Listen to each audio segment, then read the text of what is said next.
Hey guys, this is my Korg C1 Air. I've been doing a little bit of work on it today.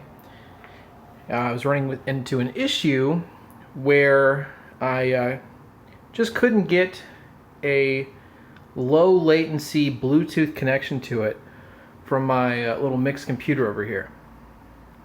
That I wanted to use Synthesia and do some MIDI work and do some audio recording, some microphone inputs. But a big problem was I wanted to use the speaker box on the piano in sync and tandem with playing. Now with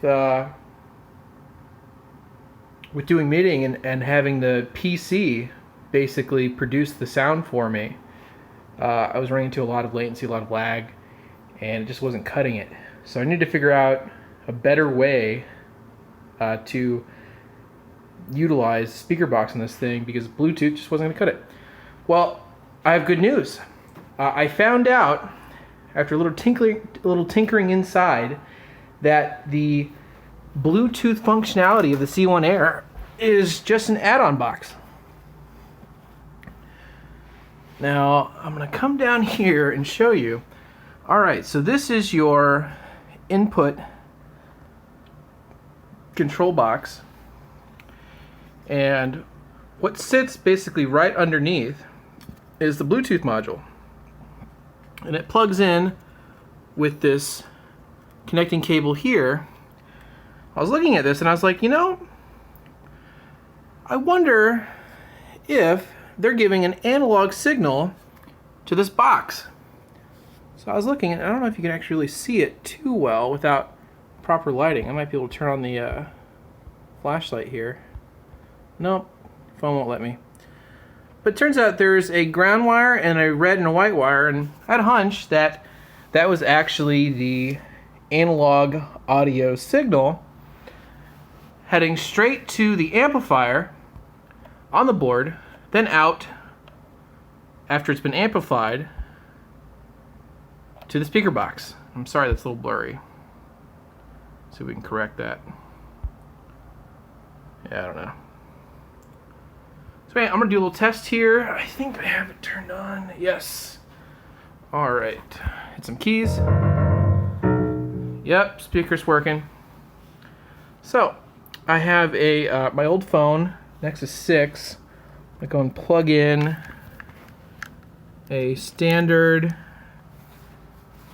audio cable. And what I've done is I've taken some copper wire, hooked them up to the input connectors there on that dangling wire. And I'll go ahead and show you that you can get an analog signal right into the amp. So I have the C1 Air commercial on YouTube. I just connect these up. Some musicians around the world, and the C1 Air suits any player from beginner to advanced. Using the latest digital recording techniques, the C1 Air contains samples of two specially selected pianos. Both German and Japanese and there we have it. Chosen to suit a wide range an of analog input from rich into the speaker box, lively jazz and pop. amp, C1 Air has a palette of sounds and speakers on the C1 Air. Totally awesome. And I'm so pleased that it was that simple. I was worried I might have to buy a separate amp or, figure out where on the board the signal goes into the amp, and just very daunting. I didn't want to ruin it. This is a very simple solution. So if you just solder a few cables to this input, you're good to go. And I don't think there's any reason that the Bluetooth module can't be connected as well at the same time, because it's just an input.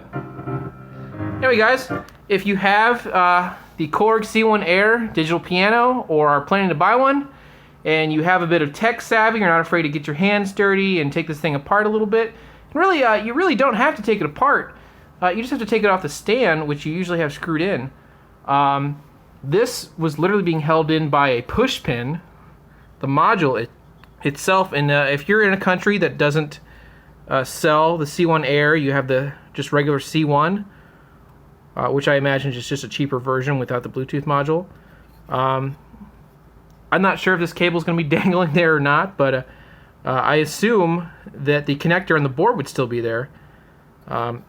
Just super easy way to get into the speaker box of your piano directly, and couldn't be happier at the fact that Korg made it easy. Now, I would have loved to have an actual port sitting back here for line in, but seeing as how they didn't provide that, this is a great hack on getting directly into the speaker box. All right, hope that helps someone out. Have a good day and take care.